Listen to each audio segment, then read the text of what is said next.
Hi guys and welcome to WholeElise. I'm Elise and today we're making a leave-in conditioning spray that is perfect for the summertime, wintertime. You know what? There is never a time where you don't need moisturized hair.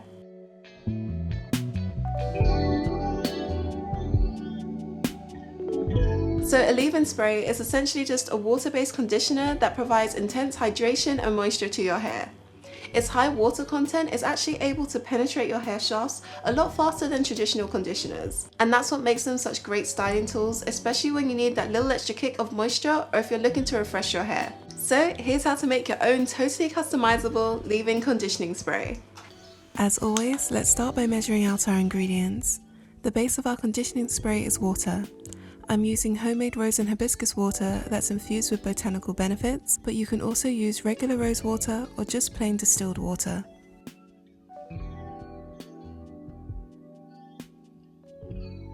The glycerin attracts moisture to your hair as an humectant, while shea butter penetrates your hair strands for lasting moisturization. Measure out emulsifying wax to ensure that our oil and water ingredients mix together, and finally jojoba oil to seal. So water is a key ingredient to making a good leave-in conditioning spray, but you don't need to stick to just plain water. In fact, you can substitute this for aloe vera juice or even rose water.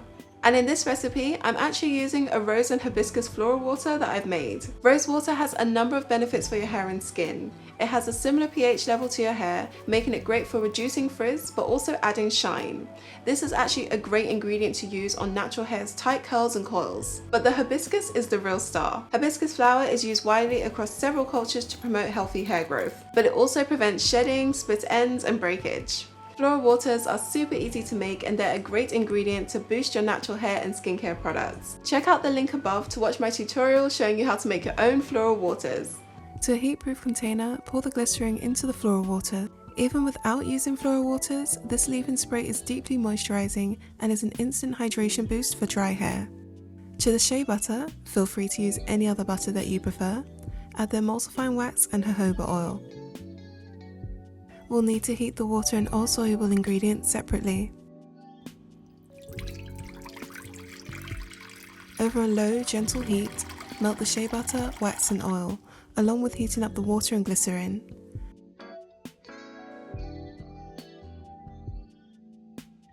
Once completely melted, pour the water mix into the oils.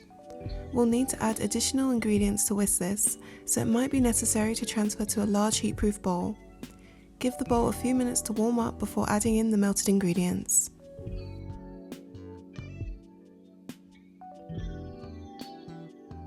So this leave-in spray contains both oil and water, and those are two ingredients that don't like to mix. But because we added the emulsifying wax, that's what creates a stable formula that won't separate over time. So you can rest assured that with each and every spray, you're going to get equal amounts of that rose and hibiscus water, as well as the jojoba oil and that shea butter. So I used to just follow the popular method of adding water to a pre-existing conditioner to make a leave-in spray. And honestly, it does work pretty well. What I didn't realize is that by adding in the water, not only am I destabilizing the conditioner, which is why you always need to shake it up before you use it, but you're actually introducing the potential for mold and bacteria to grow because you're not adding a preservative.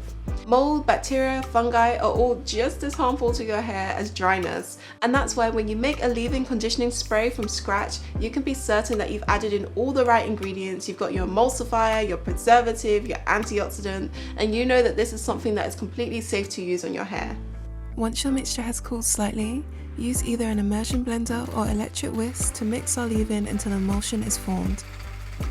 Once the foam has subsided, we can move on to adding our preservative, antioxidant and fragrance. Add your preservative of choice. I'm using a natural preservative at 4% of my total conditioning spray, but follow your respective guidelines. Vitamin E oil can add shine, improve scalp circulation, as well as working as an antioxidant to prolong the life of the oils in our conditioning spray. Fragrance is optional, and if you're using a floral water, your leave-in will have a natural scent. But for more fragrance, you can add essential oils. I'm using a couple drops of geranium and grapefruit essential oils. Whisk for a final time to ensure that all the oils are evenly incorporated. So leave-in conditioners are a staple of most natural hair regimes, but leave-in sprays, you might be thinking this is way too light, it's not going to be moisturizing enough. That is why it's important to make your own leave-in conditioning spray, because you can tweak it to exactly what you need. Now it's true, this recipe is 88% water, but that doesn't make it less moisturizing. It just means that it serves a different function to traditional conditioners. The whole point of a leave-in spray is that it needs to have a lot of water because it hydrates your hair. But the other 12% of this recipe is pure moisturizing agents. The combined effects of the shea butter and the jojoba oil are able to really coat each strand, making sure that all of that water that we packed into this leave-in spray stays sealed within each strand of hair. Not to mention the jojoba oil provides enough slip so you can evenly spread it throughout your hair. In fact, I've formulated this leave-in spray to have as much moisturizing power as a lotion or a cream. And that's why it's so important to make your own products, because you can really make sure that it's nothing but quality. If you're struggling to keep your natural hair moisturized, check out this playlist above that has tutorials on everything from making your own moisturizing hair cream, to shampoo, to edge control, to satin bonnets. It's all here in this playlist above, so definitely check it out. And whilst you're there, you might as well subscribe with the notifications bell so you know as soon as I release more hair care and skincare tutorials. Fill a spray bottle container with your leave-in conditioning spray. To apply, spray throughout the strands of your hair and reapply when necessary.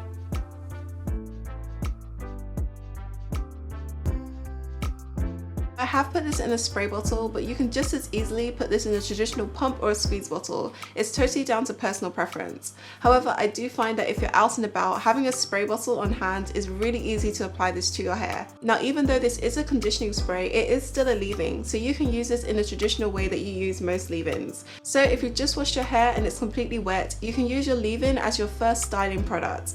And of course, if you do the LOC method, then this would be the leave-in that you would use in that instance. But for me, where I find that using a leave-in conditioning spray really shines is when my hair is already dry. So for instance, if I'm noticing that my hair is getting a little dry, or I think it needs a refresh but I don't want to do the whole wash routine all over again, that's when I reach for the leave-in conditioning spray. Now you could just use a traditional cream or oil, but if your hair is actually dry, they won't really do anything to hydrate it. The only thing that hydrates your hair is water. So having a product that is majority water-based makes a huge difference when it comes to dealing with hair that's already dry. So I would spritz my hair with the leave-in conditioning spray to make sure it's hydrated first, and then depending on whether or not I think that my hair needs it, I might use an oil or a traditional moisturizing cream. And of course this works great as a refresher spray, especially if your hair is kind of reaching the end of its life cycle and you really just kind of want to give it that extra boost without going through all the trouble of doing a wash and go, or perhaps in the morning if you just want to refresh your curls, this will work excellent for that. This leave-in conditioning spray has been the secret sauce in keeping my hair both manageable and moisturized, especially as we start approaching these warmer months. And I think it will be a great addition to any natural hair care routine. I have a bunch more exciting natural hair care and skincare tutorials planned, so definitely subscribe to my channel with the notifications bell so you know as soon as those videos come out. But in the interim, why not check out a few of my playlists linked below. Thanks for watching! Check out this playlist that includes moisturizers, shampoo and edge control for even more natural hair care DIYs.